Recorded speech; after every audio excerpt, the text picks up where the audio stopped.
ভাঙড় 2 নম্বর ব্লককে কারা কন্ট্রোল করবে, কাদের হাতে ক্ষমতা থাকবে, তৃণমূলের কোন গোষ্ঠীর হাতে ক্ষমতা থাকবে, কারা তোলাবাজি করবে, কারা বিধবা ভাতা, বার্ধক্য ভাতা, বিভিন্ন স্কিম থেকে, এই আবাস যোজনা থেকে টাকা তুলতে পারবে, এই কন্ট্রোল কাদের থাকবে, এ নিয়ে তৃণমূলের দুটো গোষ্ঠীর মধ্যে এক প্রকার হাতাহাতি হয় ভাঙড় 2 নম্বর ব্লকে। এই তাদের এই মতপার্থক্য বা এই গোষ্ঠী লড়াই সাধারণ মানুষ কেন শেষ দিতে হবে? যতক্ষণ পর্যন্ত এদের অশান্তি চলছিল, পুলিশ আসার পরে সেটাকে মিনিমাইজ করেছে, সেটাকে কন্ট্রোল করেছে, কিন্তু সেই সময় পর্যন্ত সাধারণ মানুষ ভিডিও থেকে, সমিতি থেকে বা বিএলআর অফিস থেকে কোনো পরিষেবা পেলেন না। বারবার এই ধরনের ঘটনা ঘটছে। আরাবুল ইসলাম সাহেব যখন আপনার আসেন ওখানে, তখন মেন গেটে পুলিশ দাঁড়িয়ে কারা বিডিও অফিসে আসছে, কি কাজে আসছে, এই ধরনের প্রশ্নের সম্মুখীন হতে হয় সাধারণ মানুষকে। সাধারণ মানুষ অবাধ ভিডিওতে আসতে সেটা সাহস পাচ্ছে না। একটা হতপথ পরিবেশ তৈরি করতে চাইছে তৃণমূল কংগ্রেস ভাঙড়ে। আমরা চাই তাদের রাজনৈতিক কি আদর্শ আছে না আছে তারা নিয়ে বুঝুক, কিন্তু তাদের এই হিংসাতে যেভাবে ভাঙড়ের সাধারণ মানুষ পরিষেবার ব্যাঘাত ঘটছে, এটা যদি তৃণমূলের সর্বোচ্চ কর্তারা যদি না এটাকে নজরে আনেন, এটাকে যদি না রেকটিফাই করে, তাদের এই লড়াইটায় যদি না এই জায়গা থেকে দূরে সরাতে পারে, সাধারণ মানুষ যেভাবে ক্ষতিগ্রস্ত হয়ে যাচ্ছে, এটা যদি না বন্ধ হয়, কিন্তু সাধারণ মানুষ কিন্তু এদের বিরুদ্ধে বিদ্রোহী হয়ে উঠবে, গণতান্ত্রিক প্রক্রিয়াতে জবাব দেবে।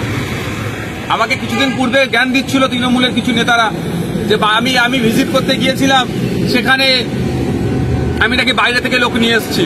নওশাদ সিদ্দিকী ভাঙড়ে বাইরে থেকে লোক লাগে না, বরঞ্চ আজকে দেখতে পেলাম 1 নম্বর এর থেকে 2 নম্বর ব্লকে এসছে, আসতেই পারে, তাতে আমার কোনো অবজেকশন নেই, কিন্তু এসে যে এভাবে দখল নিয়ে যে ব্যাপার চলছে, এদের আসার ফলে, অশান্তি হওয়ার ফলে তাদের দলের লোকই তাকে বলছে এখানে ঢুকতে দেবে না। কিন্তু এটা তো আর পার্টি অফিস নয় তৃণমূলের যে কে থাকবে কে বেরোবে বলতে পারবে, এটা ব্লক অফিস।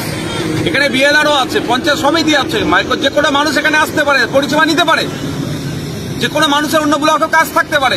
সেটাকে কেন্দ্র করে যেভাবে তাদের দলের গোষ্ঠীদ্বন্দ্ব হলো, হওয়ার পরে সাধারণ মানুষ ক্ষতিগ্রস্ত হলে জবাব কিন্তু ভাঙড়ের মানুষ আগামী দিনে দেবে। এটা দ্রুত বন্ধ হওয়া দরকার। এবং প্রশাসনের উদ্দেশ্যে বলবো, যে সমস্ত চ্যাংড়া নেতাগুলো প্রশাসনকে থ্রেট দিচ্ছে, হিংসা ছড়াচ্ছে, তাদের বিরুদ্ধে কঠোর ব্যবস্থা করুন, নাহলে আপনারা এরা আগামী দিনে আপনাদের ঘাড়ে চেপে বসবে, এদেরকে না।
সবাই চেনো, তুমি আমাকে চেনো।